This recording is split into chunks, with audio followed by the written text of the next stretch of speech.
So in this comprehension notebook lesson, we're focusing on one of our next reading standards, which is generally about getting the gist of what we read, or the substance or the essence. Our learning goals focus around recounting or retelling, defining central messages, lessons, and morals, and explaining those using details. For informational or nonfiction, we want to work on defining a main idea, or who or what a text is mostly about, determining a main idea of a text, identifying key details in a text and how they support that main idea, and then we also want to work on recounting or retelling. When we think about those words, retell or recount, to retell means to tell again in one's own words, or to recount is to restate in detail. It's important that we're really thinking about what happens in a text, because this will build on future reading skills.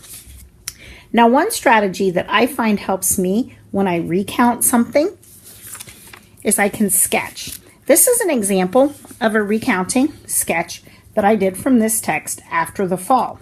And when I look back at my sketches, which are not fine pieces of artwork, but merely my ideas, I can then retell the story.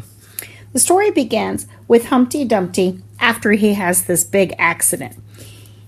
He was taken to the hospital, and he leaves the hospital. You can tell he's all broken. When he gets home, he's very sad and depressed, and he's afraid. I did notice there were pictures of birds on the wall. Humpty said that he was afraid to do some of his favorite activities. Here where he's shopping, and there are all these boxes, and he is afraid to climb up on the ladder to get up high. He feels this fear every time he's walking by the wall. He's not going to climb on it again. So he decides he's just going to have to enjoy bird watching through binoculars. But when he does, he gets an idea. Here's a paper airplane. He goes home and he tries to make some of his own paper airplanes. And he tries until finally he gets one that works. He takes it out and it's flying all around and all over. But accidents happen. His airplane flew over the wall. So he's back to the wall again thinking, I guess I need to try this. He rounds up the courage and he climbs the wall up and up and up until, hooray, there he is. And so he hopes that people will remember him as having the courage to get back up again after the fall. And so that's how sketching can help me. This is open for you to try this strategy out with one of your favorite stories. I'd recommend a great picture book or perhaps a listening station story. Now, here we have some important definitions that you're going to need to include so that we can refer to them. I'm not going to read them to you, but you are responsible for knowing these definitions when we talk about them in class.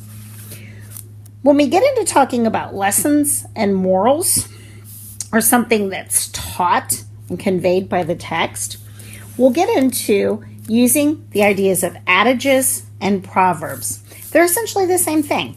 An adage is a short saying or an expression that is an idea people commonly agree upon. A proverb is a popular saying often expressing a wise thought.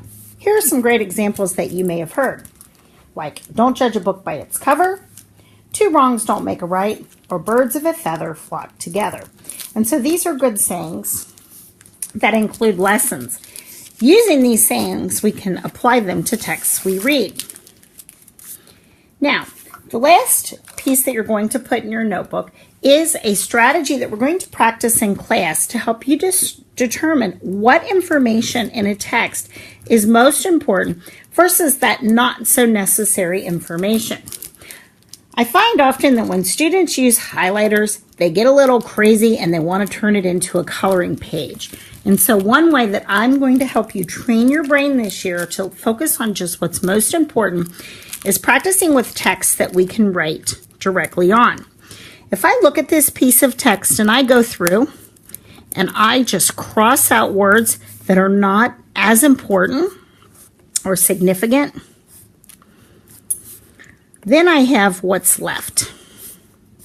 Look at this first sentence. I determined that the most important words are icebergs, blocks, ice, float, sea, shapes, sizes, and colors. Rather than trying to remember everything that I read, I'm just going to try to determine what I feel is most essential. It's probably not important that I need to know some are deep blue or green. I just know they're different sizes. They're like floating sculptures, old, worn down, weather, like pillars. So here's what I have from this text to remember. Icebergs, blocks of ice, float, sea, shapes, sizes, colors, floating sculptures, old, worn down, weather, pillars, or like pillars. And so if I just write down on a note just these words, it'll really help me retell what's most important in a text.